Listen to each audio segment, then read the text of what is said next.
Médiasphère. Médiasphère.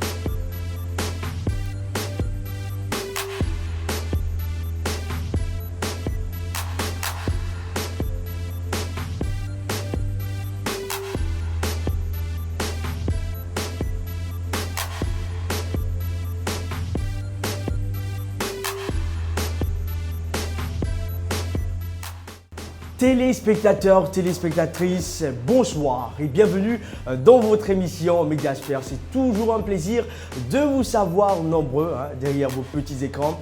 Et nous faisons le devoir toutes les semaines dès qu'il est jeudi et 20h passées de 30 minutes. Ici avec toute l'équipe de Alpha Amadou Djoulde Diallo, nous préparons, nous concoctons cette belle émission pour vous.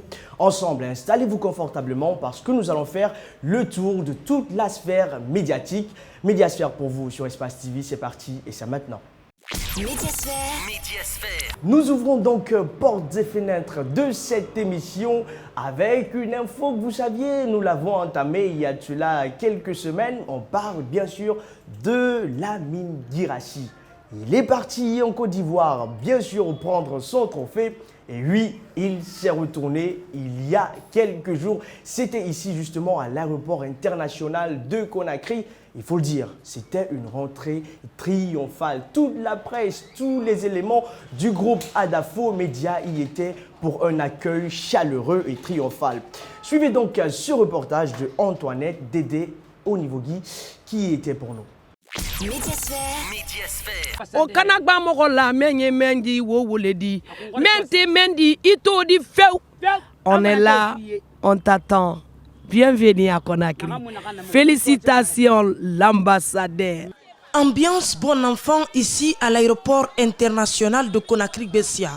Tous mobilisés pour célébrer en fanfare le prix du meilleur patron de presse privée d'Afrique de l'Ouest francophone. Ému, Lamine Guirassy dédie encore ce prix à tous ses employés car selon lui, il n'y a pas d'omelette sans eux. On ne peut pas rêver mieux, donc c'est juste dire merci et surtout félicitations à la presse guinéenne. Félicitations au personnel du groupe Adafo Média, je le disais tantôt.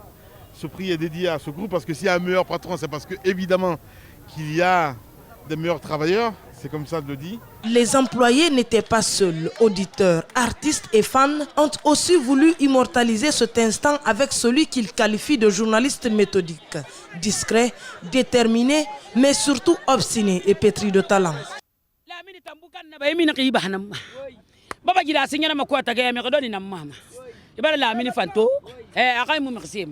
Moi je dirais que les gens n'ont rien vu encore parce que ce monsieur c'est aussi un exemple. Et qu'il soit un dénicheur de talent, qu'il soit, c'est-à-dire ce bosseur ici, qu'il soit ce patron, c'est un exemple à suivre, c'est-à-dire dans le travail. En tout état de cause, l'avenir appartient à ceux qui savent faire preuve d'ambition intelligente et résolue, d'anticipation non précipitée, mais surtout de volonté soutenue. C'est ce chemin que Lamine Guirassy a déjà emprunté et invite tous ses collaborateurs à lui rejoindre. Médiasphère.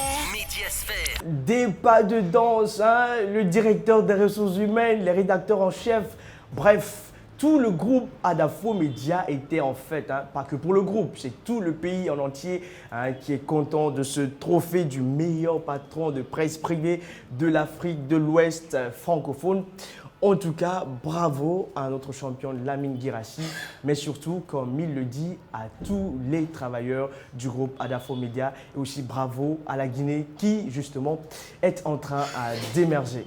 Et puis, chers téléspectateurs, bien sûr, après le sacre de notre cher Lamine Guirassy, on poursuit avec cette autre bonne nouvelle. Kallack Radio, meilleure radio musicale de Guinée, pour la deuxième fois. Deuxième fois, Kallack Radio prend ce prix. Une joie qui continue ici au sein du groupe Adafo Média. Et l'équipe de Médiasphère était de la partie avec Aminata Will Souma pour ce reportage. Médiasphère. Médiasphère. Kallack Radio. La Guinée au pluriel. Le rythme de Guinée.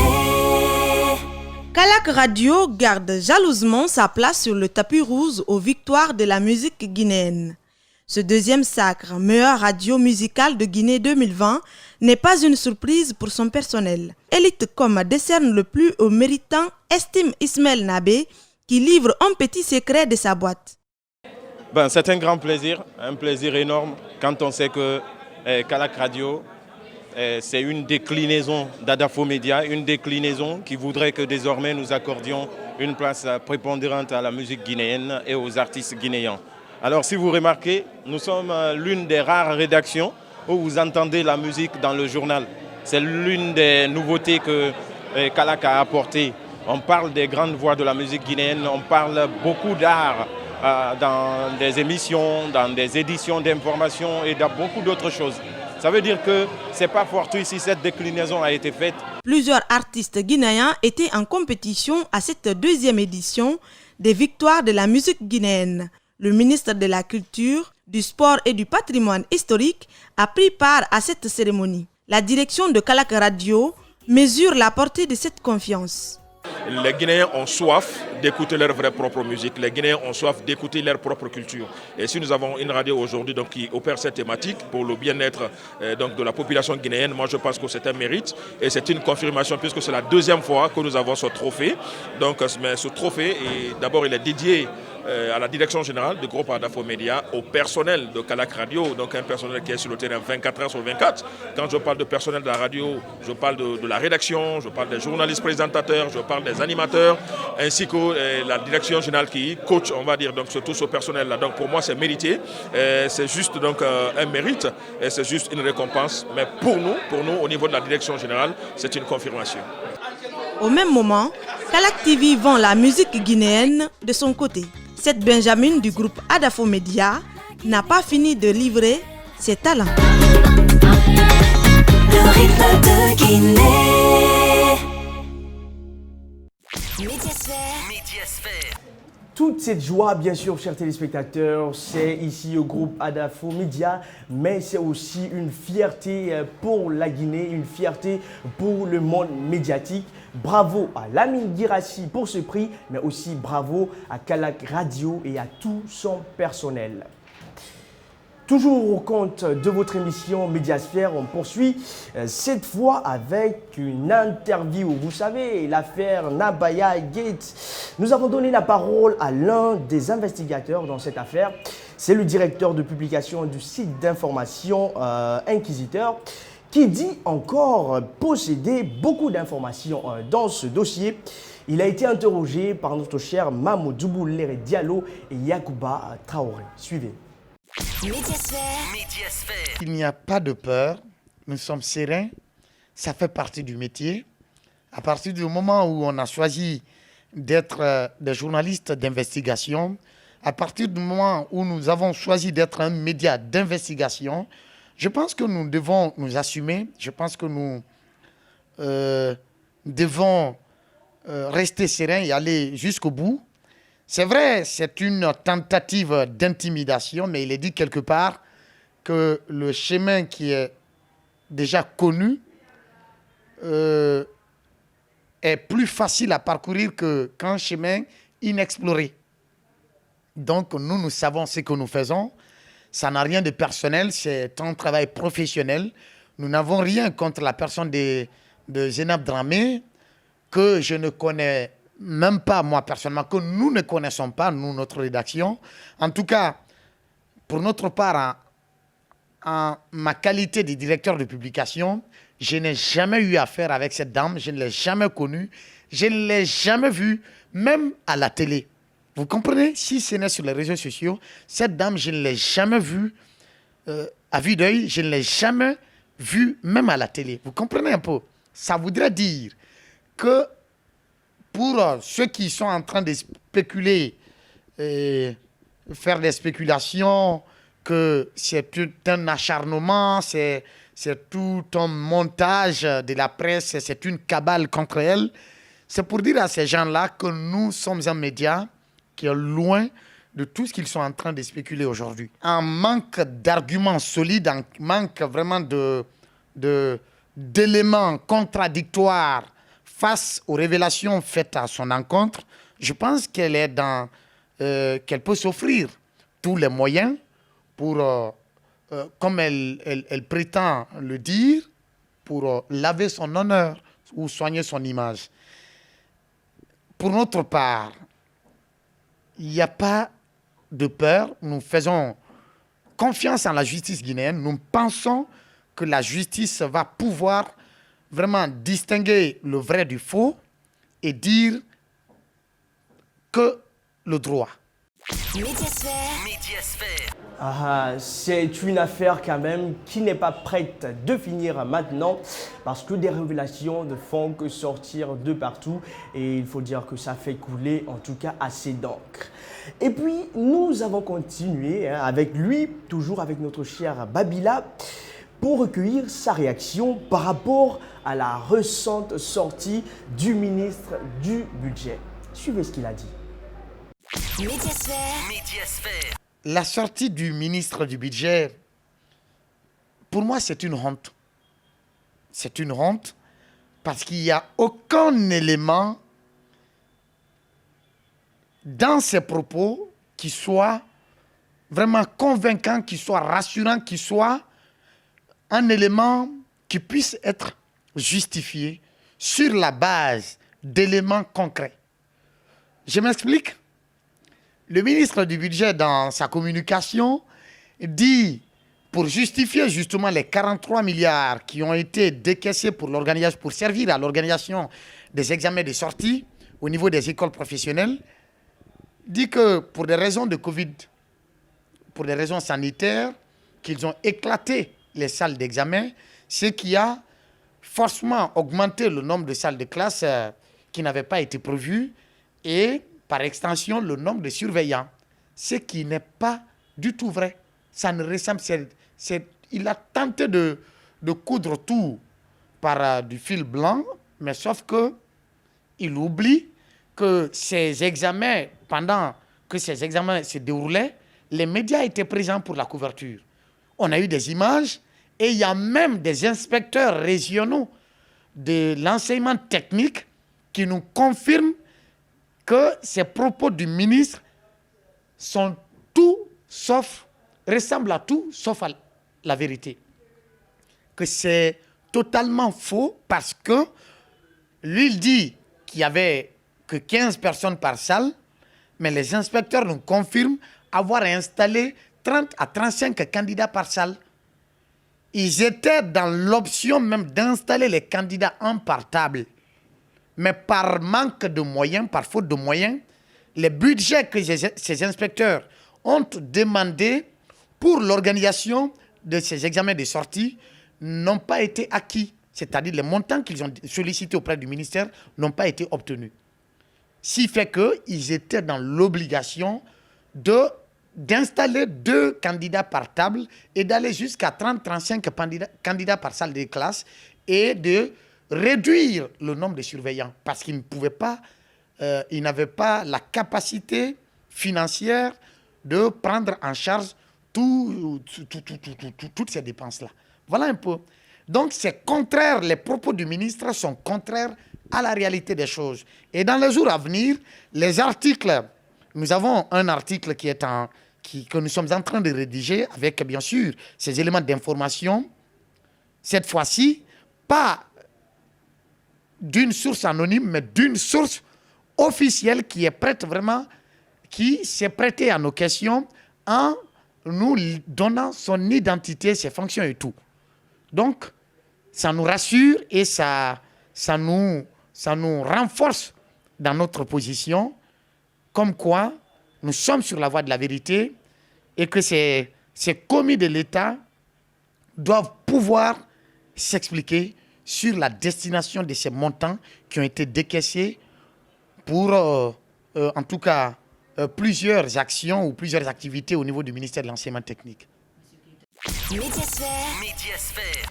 C'était donc la réaction du directeur de publication du site d'information Inquisiteur. Voilà, on espère quand même que les jours à venir, cette affaire sera réglée même si on sent que ce n'est pas prêt.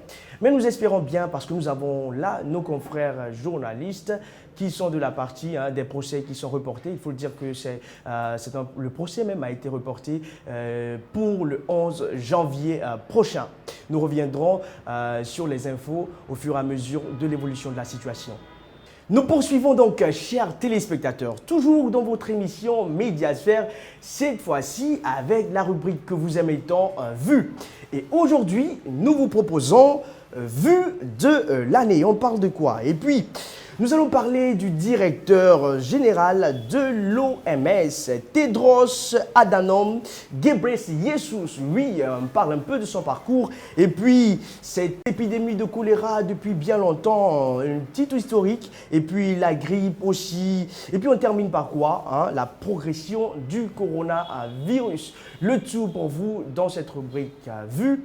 Et c'est Vue de l'an, dernier épisode pour cette année 2020. Suivez. Médiasphère. Médiasphère.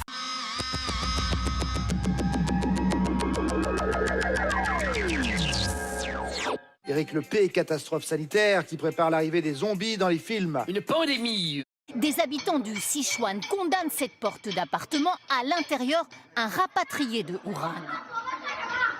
On entend quelqu'un crier. Sur le panneau, il est écrit de ne surtout pas s'approcher. Le voilà désormais enfermé alors que personne ne sait s'il est vraiment malade. We now have a name for the disease, and it is COVID-19. Mais il existe une autre facette du nouveau directeur de l'OMS. Pendant 15 ans, il a été ministre du régime autoritaire éthiopien, responsable de la mort de centaines d'opposants politiques. Lorsqu'il était ministre de la Santé, il a plusieurs fois refusé de reconnaître des épidémies dans le pays pour ne pas effrayer les investisseurs. Il manque pas d'audace, le Lascar, là. Benjamin Griveaux n'est officiellement plus candidat à la mairie de Paris. La tête de liste La République En Marche jette l'éponge, en cause une vidéo à caractère sexuel qui circule sur les réseaux sociaux. C'est une blague. C'est l'artiste contestataire Piotr Pawlenski qui a publié cette vidéo montrant un homme présenté comme Benjamin Griveaux en train de se masturber. Une vidéo privée donc, destinée semble-t-il à une femme avec laquelle il échange.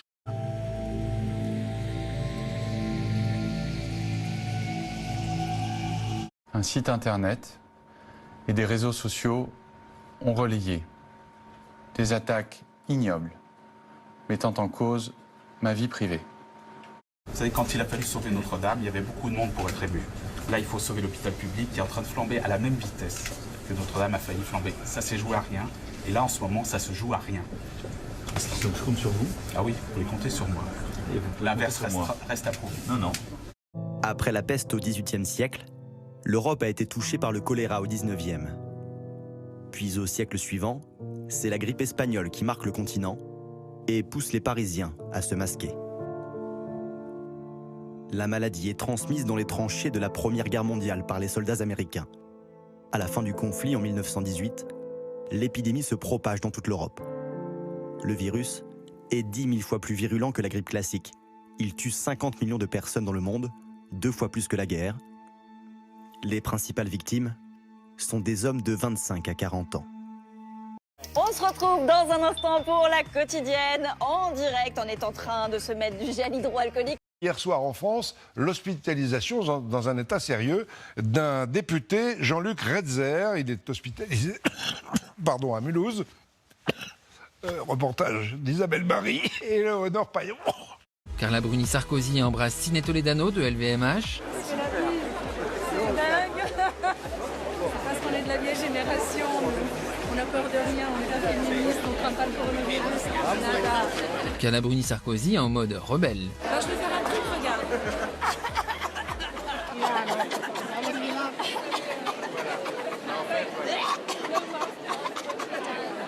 En Australie, la progression du coronavirus provoque une ruée sur le papier toilette. Sur les réseaux sociaux, des internautes partagent des scènes de razzia dans les supermarchés. Après des ruptures de stock, des enseignes rationnent désormais ces ventes de papier hygiénique. Dans Le Petit Robert, les synonymes du mot femme nous donnent le choix entre des stéréotypes de poupée, poulette, frangine, môme, d'épouse, dulcinée, moitié, bobonne ou de mégère, virago, garce, vipère. En fait, c'est exactement comme dans la Bible, il y a la Vierge, la maman et la putain. Je vais te raconter un petit peu ce qui se passe chez Elite à propos des femmes. Hein. Mais je vais remplacer à chaque fois le mot homme par le mot blanc et le mot femme par le mot arabe. Alors à chaque fois que je dirai des arabes, ça veut dire des femmes. Alors donc, chez Elite, il y a la moitié de blanc et la moitié d'arabe. Naturellement, les grands chefs sont des blancs. Il n'y a pas de grand chef arabe. Les grands chefs blancs pensent, réfléchissent et parlent. Nous, les arabes, on pense. Moi, je sais, puisque je suis un arabe. On réfléchit. Mais les grands chefs blancs, ils ne peuvent pas le savoir qu'on réfléchit, puisqu'on n'a jamais le droit de dire à quoi on a réfléchi. Médiasphère. Vous avez donc pu voir, hein, c'est un regard impertinent et libre orchestré par Patrick Menet et son équipe sur le monde de l'image. C'était le dernier numéro, en tout cas pour cette année. Le prochain, ce sera pour janvier 2021. On sera là pour vous avec cette nouvelle rubrique. Et puis, chers téléspectateurs, on termine dernier virage de cette émission avec la rubrique que vous aimez tant, c'est on zappe. Mais surtout, vous ne zappez pas parce que là, nous vous proposons le condensé de toutes ces émissions que vous n'avez pas pu suivre en semaine. Un petit condensé qui peut quand même vous faire du bien. Le tout pour vous, c'est dans on zappe. Médiasphère. La Cour des comptes invite les candidats à la dernière présidentielle à justifier leurs dépenses de campagne. C'est un exercice réglementé par les lois du pays et qui entre dans le cadre donc de la transparence autour des fonds utilisés par les formations politiques. L'Union des forces démocratiques de Guinée, dont le candidat est arrivé deuxième, exige d'abord l'ouverture de ses bureaux avant de se plier à la demande de l'institution constitutionnelle. Nous aurons Karamou Madi Camara pour parler du fondement juridique de la justification des comptes de campagne. Les coupeurs de la route, tueurs à gunshot, à la coupe de nos douleurs en rajoute. Tourmente les usagers de la route, à jamais dans le doute. D'après les infos qu'on écoute dans les parages de l'Insan, un taxi est bloqué par des brigands. 2 personnes sont tuées, pas que des accidents sur les routes de Guinée. Des crimes récurrents, des braquages inopinés font la peau aux commerçants qu'on a crié à la baie. Parmi les méchants, il y a toujours un homme armé. Mr. Woulé. Ndara Beida, Bantingue, star de Guinée. Ok. Wow. Qu'est-ce que ça signifie? Ok, star Guinée, ko wano e pulal quoi, mais e hali pulal ben ni manierji, yidu do manierji. Ok. Yidu manierji. Yes. Ko honto fudida, konto style weluma, konto tuma fudida au style. Mais un observateur qui prend position pour le suspect. Nous avons déjà plusieurs éléments qui nous disent de ne pas espérer. Les dossiers des offices guinéens de la publicité et des chargeurs, à la suite de l'affaire des 13 milliards au ministère de l'économie et des finances, n'ont pas connu de suite. Quelques cadres semblent avoir été sanctionnés politiquement et depuis en avance. Aucune démarche n'a même été entreprise pour informer l'opinion sur ce qui s'est réellement passé dans ces différentes régies financières de l'État. Médiasphère. Et voilà donc, chers téléspectateurs, à toutes et à tous, merci. C'était le dernier numéro au compte de cette année 2020. Merci donc à toute l'équipe technique qui a travaillé pour cette émission. On pense à notre cher Ibrahima Souri 5 Souma, ensuite Yacouba Traoré, Malik Sangana Kamara, Mahmoudou Boulere Diallo, Aminata Kamara et bien sûr à la réalisation notre cher Alpha Amadou Djoulde Diallo. On se retrouve en 2021. On espère que le Tout-Puissant nous aidera à être en bonne santé. Voilà, surtout ne zappez pas, restez sur Espace TV. Et entre-temps, on souhaite un joyeux Noël à tous les fidèles chrétiens. Nos programmes sont les meilleurs. Médiasphère.